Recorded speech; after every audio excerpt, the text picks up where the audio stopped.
Nama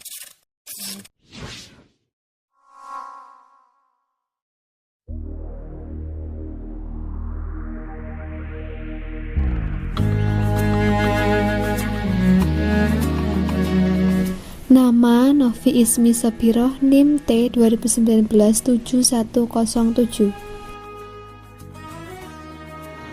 Nama Rara Kusmanitias NIM T 2019-7092. Nama Putri Dewi Masyitoh NIM T 2019-7118.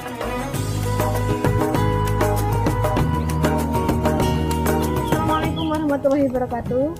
Di sini saya pemateri pertama dari kelompok 11 akan menjelaskan tentang pengertian ilmu dirayah. Berbicara tentang hadis, pasti kita tidak akan asing lagi dengan kata-kata atau dengan istilah ilmu dirayah. Apa itu ilmu dirayah? Ilmu dirayah itu memiliki pengertian secara etimologi, secara terminologi. Baik, di sini saya akan menjelaskan terlebih dahulu tentang pengertian ilmu dirayah secara etimologi atau secara bahasa. Ilmu dirayah itu berasal dari bahasa diroyah yang artinya yaitu pengetahuan dan pengenalan. Sedangkan secara terminologi, pengertian ilmu dirayah itu adalah sebagian dari ilmu hadis yang mempelajari tentang kaidah-kaidah untuk mengetahui ihwal sanad, ihwal matan, cara menyampaikan, cara menerima hadis, serta sifat-sifat perawinya. Menurut Ibnu Al-Afkani, pengertian ilmu dirayah itu merupakan suatu ilmu pengetahuan untuk mengetahui syarat, macam, dan hukum serta keadaan perawi maupun merawinya. Apa yang dimaksud dengan keadaan perawi? Yang dimaksud dengan keadaan perawi yaitu berkaitan dengan pribadinya, apakah dia merupakan seorang tabiat, bagaimana akhlaknya, serta bagaimana cara keadaannya. Sedangkan yang dimaksud dengan merawinya itu apakah hadis tersebut tersambung dengan sanad atau terputusnya dengan sanad. Assalamualaikum warahmatullahi wabarakatuh. Di sini saya akan melanjutkan materi yang kedua, yaitu nakat as-sanad. Apa itu nakat as-sanad? Nakat as-sanad itu adalah kritik dari sanad. Mengapa dikatakan demikian? Nakat as-sanad di dalamnya itu membahas tentang kebenaran jalur dari periwayatan dari masa sahabat hingga periwayatannya perawi yang terakhir. Pokok pembahasan dari nakat as-sanad itu dibagi menjadi 4. Yang pertama adalah ittisal as-sanad. Ittisal as-sanad itu apa? Persambungan sanad. Jadi dalam hal ini tidak dibenarkan apabila hadis tersebut itu terputus, tersembunyi atau tidak jelas identitasnya atau dikatakan salah. Bahkan perawi ini menerima langsung dari perawi-perawi sebelumnya. Yang kedua, pokok pembahasan yang kedua adalah thiqat as-sanad. Apa thiqat as-sanad itu? Thiqat as-sanad itu adalah beberapa sifat yang harus dimiliki oleh seorang perawi, yaitu 1. Adil, yang kedua dabit atau dabit itu artinya kuat, dan yang ketiga itu adalah thiqah atau terpercaya. Jadi ketiga sifat itu harus dimiliki oleh seorang perawi. Pokok pembahasan yang ketiga adalah syad. Apa itu syad?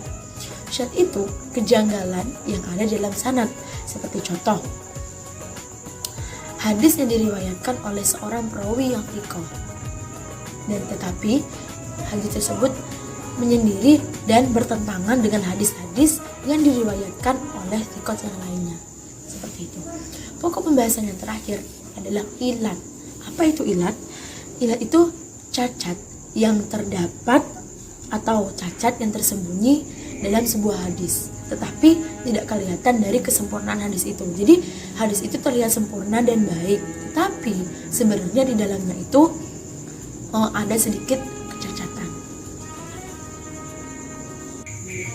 Di dalam pembahasan nakat as-sanad ada beberapa cabang ilmu yang berkaitan atau berhubungan atau membahas tentang sanad.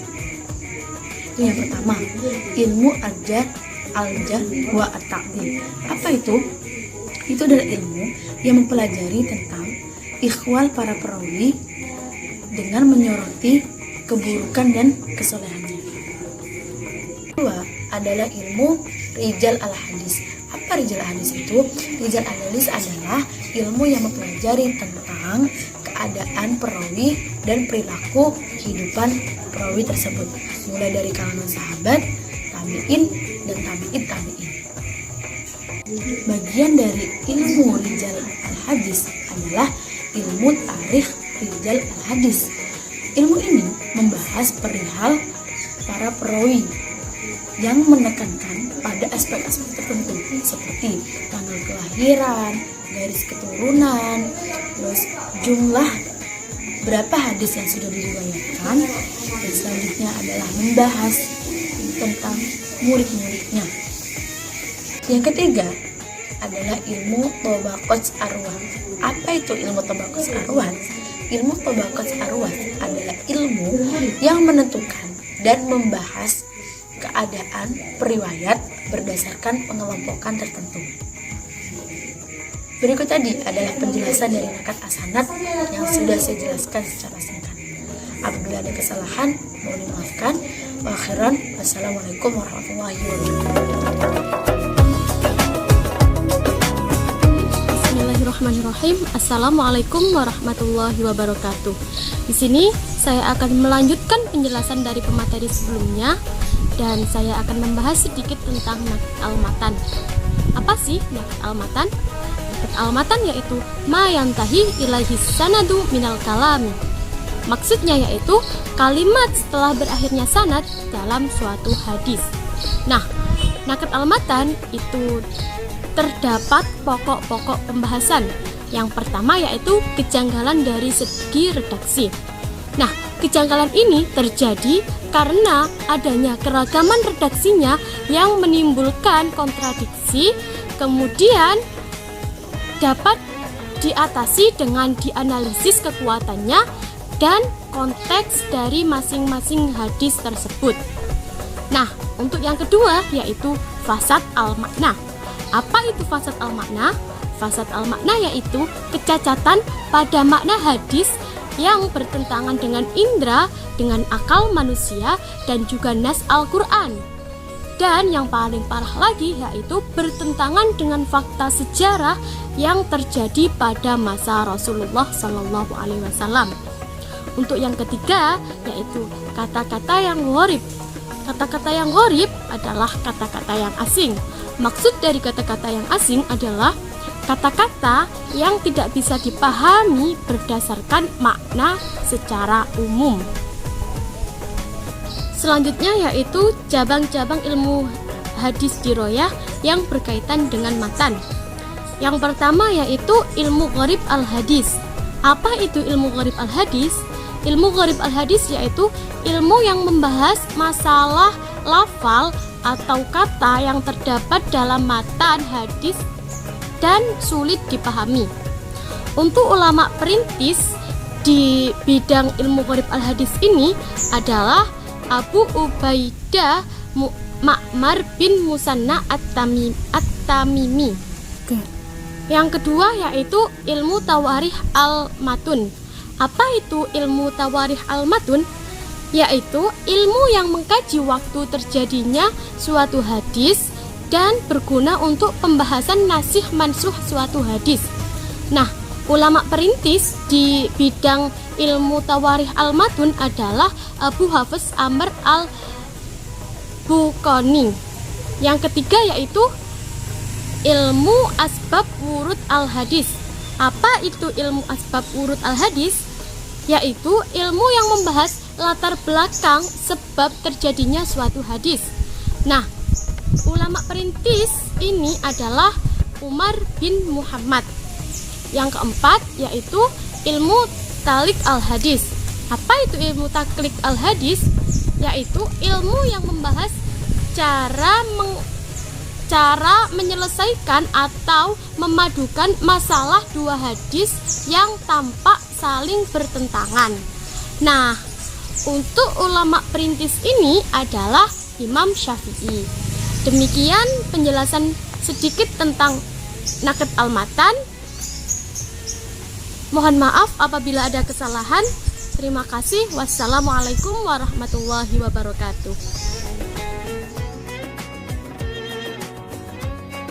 Dari penjelasan materi-materi sebelumnya, di sini saya akan menjelaskan tentang manfaat mempelajari ilmu diroyah ini. Di antaranya yaitu yang pertama, kita dapat mengetahui pertumbuhan dan perkembangan hadis maupun ilmu hadis sejak zaman Rasulullah hingga sekarang ini. Yang kedua yaitu kita dapat mengetahui tokoh-tokoh dan usaha-usaha yang telah dilakukan para ulama terdahulu dalam menyampaikan, mengumpulkan, memelihara, serta meriwayatkan hadis tersebut. Yang ketiga yaitu kita dapat mengetahui kaidah-kaidah yang telah digunakan dalam mengklarifikasikan hadis ke lebih lanjut. Yang keempat yaitu kita dapat mengetahui istilah, nilai, serta kriteria hadis dalam menetapkan suatu hukum syara. Sedangkan yang kelima yaitu kita dapat mengetahui apakah hadis tersebut dapat diterima atau tidak, serta kita juga dapat mengelompokkannya. Apakah hadis tersebut termasuk hadis yang sahih, dhaif, ataupun yang maudhu'.